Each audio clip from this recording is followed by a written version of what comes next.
Assalamualaikum my dear student. I hope you all are well and you all are doing your task properly. It is your English class and we have started a chapter named Marie Curie. Marie Curie is a name of a famous scientist who discovered radium along with her husband, and he get Nobel Prize for 2 times. One is for physics and one is for chemistry. In her early childhood, he suffered a lot because her father was a professor, but he was not a well-to-do man. She hadn't enough money to continue her higher studies, and that's why he works as an governor in others' house and saved some money. And then he went to France. There he read in a university and got the first prize. And after 1 year he had to went back to her homeland Poland, just because she hadn't enough money to continue her higher study.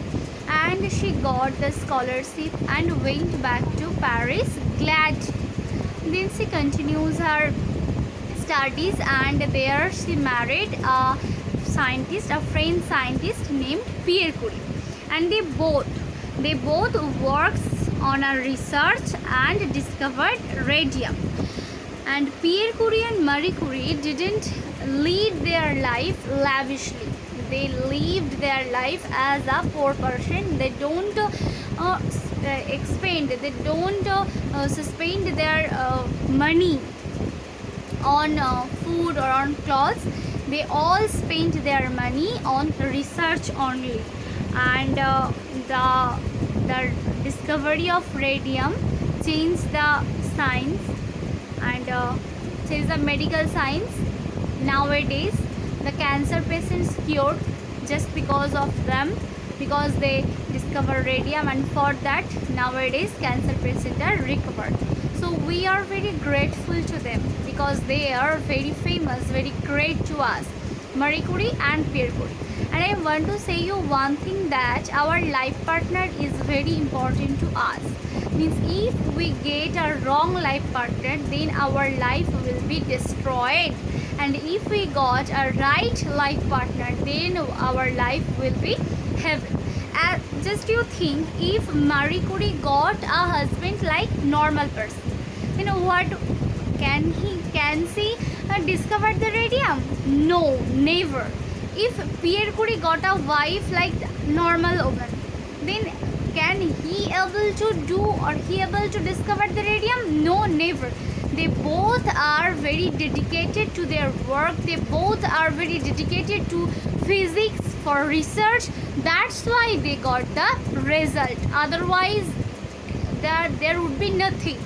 Okay, so our life partner is very important to our life, so choose it very carefully. Okay, I know you are too young to choose this, but although I am just saying, remember this.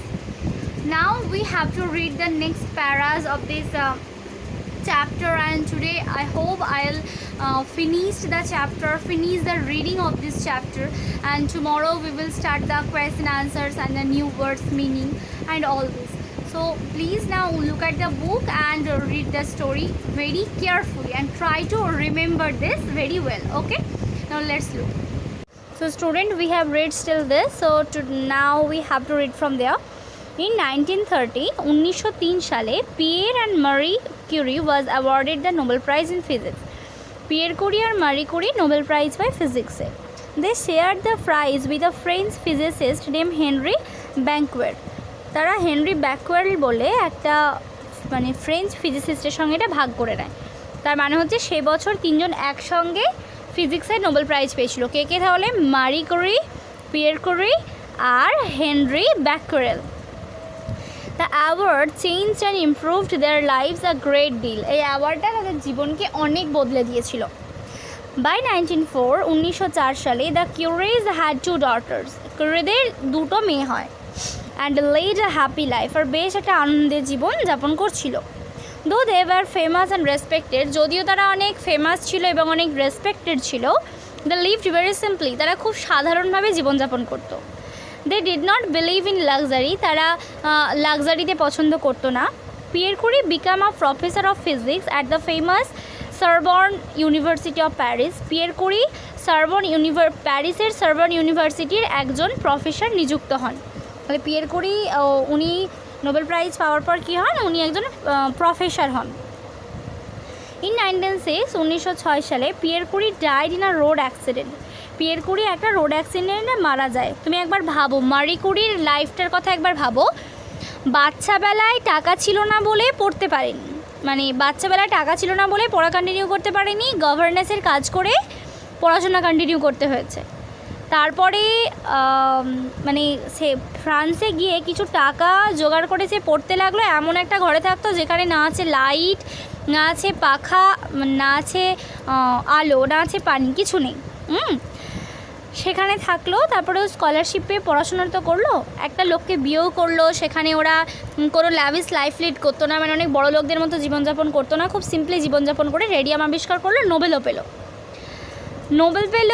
ঠিক আছে। তারপরে 1904 সালে তাদের দুটো মেয়ে হলো।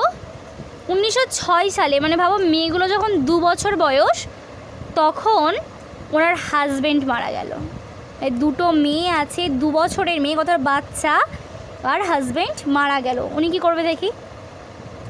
Madame Curie was appointed professor in his place. Madame কুরিকে তার পরিবর্তে প্রফেসর রাখা হলো, মানে এই যে সরবর্ন ইউনিভার্সিটি প্যারিসের, সেখানে মারি কুরিকে প্রফেসর নিযুক্ত করা হলো। সে continued her research work and discovered medical and other uses of radium. সে তার রিসার্চ কন্টিনিউ করলো, আর মেডিকেল এবং অন্যান্য ইউজ, মানে রেডিয়ামের মেডিকেল ইউজ এবং অন্যান্য ইউজ সে আবিষ্কার করলো। তাহলে পিয়ের কুরি আসে, ওরা দুজন মিলে তো রেডিয়ামটাকে আবিষ্কার করেছিল, কিন্তু রেডিয়ামের কোনো ব্যবহার তারা আবিষ্কার করেছিল না। এবার মারি কুরি একা সেটা আবিষ্কার করলো। তার হাজব্যান্ড মারা গেছে, তাকে দুটো মেয়ের দায়িত্ব নিতে হয়েছে, তাকে একটা মানে ইউনিভার্সিটিতে পড়াতে হয়েছে, তারপরেও সেটা আবিষ্কার করছে। মানে বুঝতে পারছো কতটা শক্তি, কতটা মনের উদ্যম, তার কতটা জিদ, কতটা ভালো মহিলা তিনি। ইন 1911 সালে she was awarded Nobel Prize in chemistry.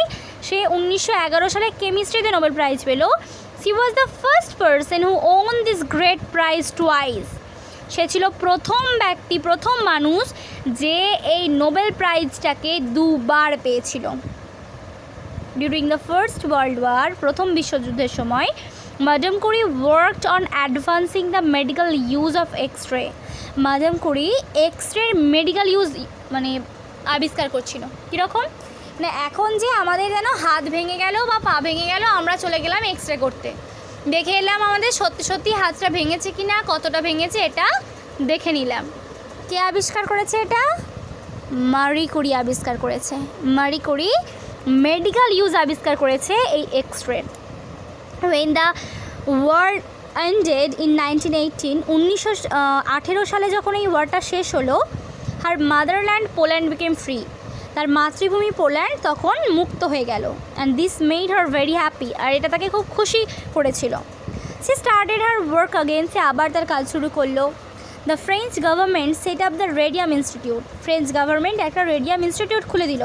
War Madame Curie directed and guided young scientist, যেখানে মাদাম কুরি ছোট ছোট মানে যারা নতুন সায়েন্টিস্ট তাদের গাইড করতো। ইন জুলাই 1934, 1934 সালের জুলাইয়ে Madame Curie died after a long illness. অনেক দিন অসুস্থতার পরে মাদাম কুরি মারা গেল। বিফোর হার ডেথ, তার মৃত্যুর আগে, সি ওয়াজ হ্যাপি দ্যাট, সেটাতে বেশ খুশি ছিল যে she had train and inspired so many other young scientist, যে সে অনেক ইয়াং সায়েন্টিস্টকে ইন্সপায়ার করতে পেরেছে বা ট্রেন্ড করতে পেরেছে। Her daughter Irene won the Nobel Prize in 1935। তার মেয়ে ইরেনেও 1935 সালে নোবেল প্রাইজ পেয়েছিল উইথ হার হাজব্যান্ড জলিয়েট। তার হাজব্যান্ড জলিয়েটের সঙ্গে, যেমন মা তার হাজব্যান্ডের সঙ্গে নোবেল প্রাইজ পেয়েছিল ফার্স্ট টাইম, তেমনি মেয়েও তার হাজব্যান্ডের সঙ্গে পেল 1935-এ। Both of them had worked under Madame Curie. এরা দুজনেই আবার মাদাম কুরির আন্ডারে কাজ করতো। মানে মাদাম কুরির মেয়ে আর মাদাম কুরির জামাই দুজনেই কিন্তু মাদাম কুরির আন্ডারেই ট্রেন্ড হয়েছে। মাদাম কুরিও নোবেল প্রাইজ পেয়েছে, মাদাম কুরির হাজব্যান্ডও পেয়েছে, মাদাম কুরি 2 বার পেয়েছে, ওরা মেয়েও পেয়েছে বা জামাইও পেয়েছে। এদের বলা হয় নোবেল উইনিং ফ্যামিলি। এই মাদাম কুরির ফ্যামিলিকে বলা হয় নোবেল উইনিং ফ্যামিলি, ওদের পুরো ফ্যামিলিটা নোবেল প্রাইজ পেয়েছে বলে, বুঝলে? So our chapter is finished and we have to read this, you have to write this in your copy as handwriting, and please send me the audio clip of your reading today. No more today. Assalamu alaikum, take care and do your work.